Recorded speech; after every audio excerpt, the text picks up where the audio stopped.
प्रश्न है, पूछा है कि एक्स्ट्रा मैरिटल रिलेशंस यानी विवाहेतर संबंधों के बारे में आप क्या कहेंगे।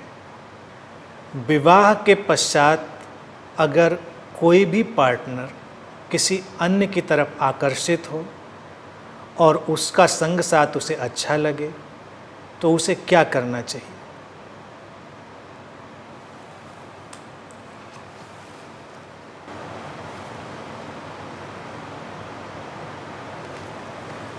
विवाह एक खूबसूरत संस्था है।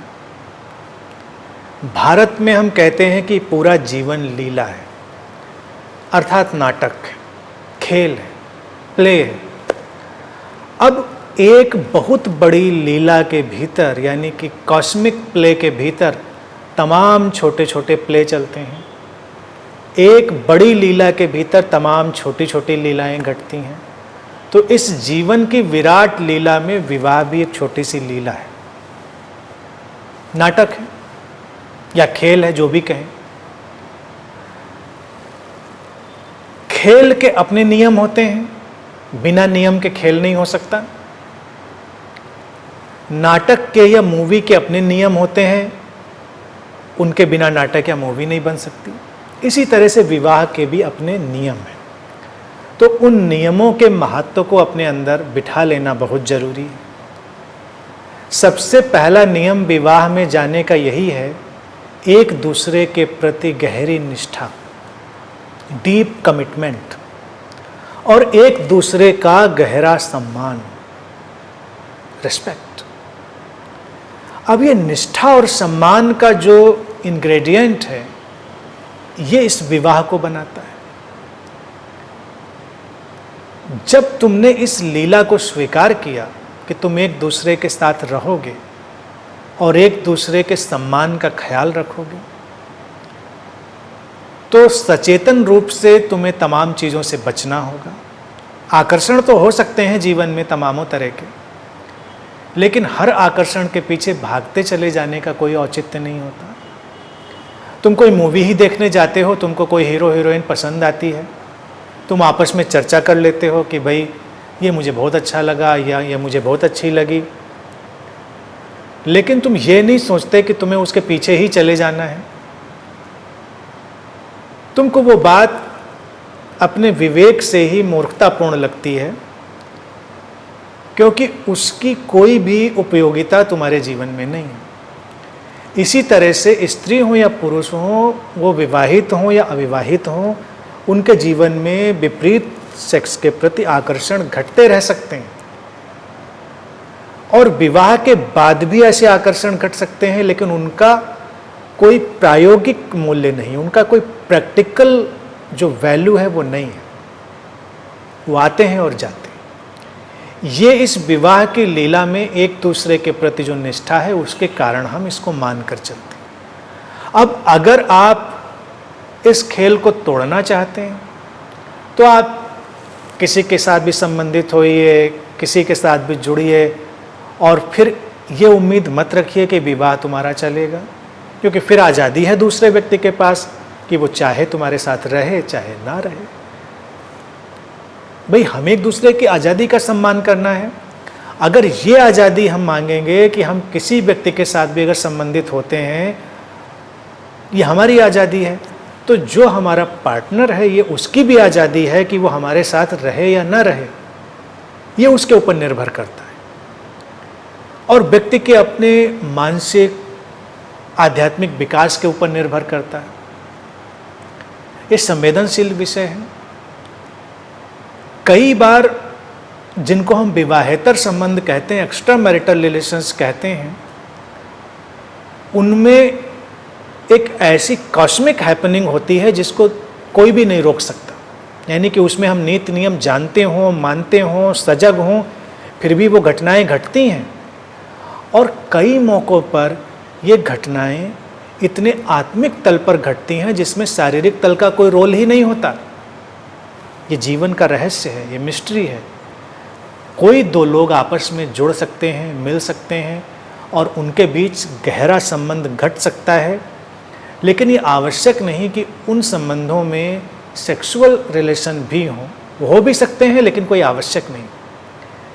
ये भी जीवन में देखा गया है कि विवाह से भी गहरे संबंध विवाह से बाहर घटते हैं, लेकिन तब वो एक कॉस्मिक हैपनिंग की तरह, उनका भी हमें सम्मान करना होगा।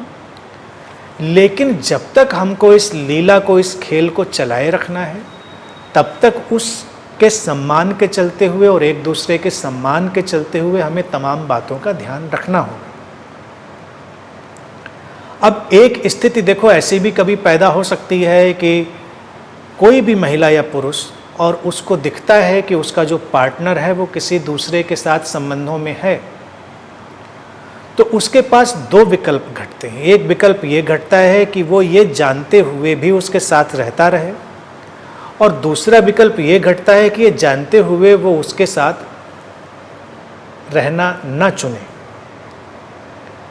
अब ये स्थितियां देखिए ऐसी हैं कि हम एक दूसरे से कितना प्रेम करते हैं और कितना सम्मान करते हैं एक दूसरे के, इस पर निर्भर करेगा।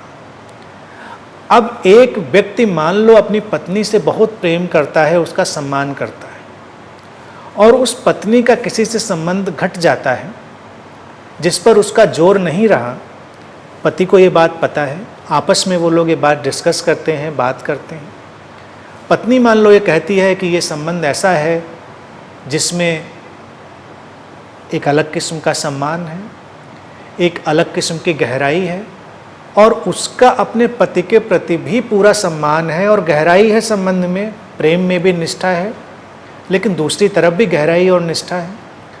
तो जो पुरुष है उसको ये तय करना होगा कि अगर उसका अपनी पत्नी के प्रति बहुत प्रेम है और सम्मान है तो वो उसके साथ रहता रहे, स्वीकार करे चीज़ों को। यही स्थिति पत्नी के साथ भी हो सकती है, वो भी इसको उस दृष्टि से देखकर चल सकती है। ये थोड़ी रेयर कंडीशंस होंगी, लेकिन मैं समझता हूँ ये व्यक्ति के विकसित होते रहने की एक निशानी भी है। अगर व्यक्ति आध्यात्मिक रूप से विकसित हो रहा है तो जीवन में तमाम उच्चतर विकल्पों को भी वो चुन सकता है, क्योंकि बंधी बंधाई कोई लीक जरूरी नहीं वैसे ही चले। हमको संबंधों के दायरों को विकसित करना होता है। एक्स्ट्रा मैरिटल रिलेशन की जो सबसे बड़ी प्रॉब्लम है जिसको लोग देखते हैं उसमें ये सेक्सुअल रिलेशन की प्रॉब्लम है, लेकिन मैंने ये देखा है कि तमाम मौक़ों पर सेक्सुअल रिलेशन का होना ज़रूरी नहीं है। व्यक्ति की एक निर्दोष मित्रता भी हो सकती है, इन बातों को ध्यान रखना पड़ेगा। अब सेक्सुअल रिलेशन जो है उसकी तो एक मर्यादा हमको बनाकर चलनी पड़ेगी, उसकी अपनी एक मर्यादा है। तो उस मर्यादा को अगर हम बनाकर चलते हैं तो जीवन में सुख शांति बनी रहती है। उस मर्यादा को अगर हम तोड़ते हैं तो सुख शांति नष्ट होती है, और इन मर्यादाओं को तोड़ना ना तोड़ना ज़्यादातर मौक़ों पे हमारे हाथ में ही होता है। ये खेल के नियम की तरह है। जब तुम्हें कोई, मान लीजिए तुम क्रिकेट ही खेल रहे हो, तुमको कोई बॉल फेंकनी है, एक लाइन खींची है, तुमको पता है इसके आगे जाकर तुम फेंकोगे नो बॉल हो जाएगी, तो तुम ध्यान रखते हो कि उस लाइन के आगे जाकर बॉल ना फेंको जिससे वो नो बॉल ना हो जाए। तो विवाह में भी तमाम तरह की रेखाएं खींची हैं जिनके आगे जाकर बॉल अगर हम फेंकेंगे तो नो बॉल होगी, और तमाम तरह की उसमें फिर दिक्कतें होंगी। तो इनका हम ध्यान रख सकते हैं, लेकिन जीवन में घटते हुए तमाम खूबसूरत संबंधों के लिए भी हम खुले रह सकते हैं। और इससे भी ऊपर सर्वोपरि बात जो है, जब आप किसी से विवाहित हैं तो आप अपनी निष्ठा और अपने प्रेम पर फोकस ज़्यादा करिए बजाय कि दूसरे की निष्ठा और दूसरे के प्रेम पर। अगर तुम दूसरे की निष्ठा और प्रेम को हमेशा टटोलते रहोगे, खंगालते रहोगे, उसको कसौटी पर कसते रहोगे, तो तुम्हारा जीवन तो एक अंतहीन पीड़ा बन जाएगा। चाहे वो स्त्री हो या पुरुष, उसको अपनी निष्ठा, अपने प्रेम, उस पर पूरा फोकस करना पड़ेगा कि भाई तुम दूसरे के प्रति कितने निष्ठावान हो, कितने प्रेमपूर्ण हो। पलट कर वो व्यक्ति भी तुमको उतनी ही निष्ठा देता है, उतना ही प्रेम देता है, तो बड़ी खुशी की बात।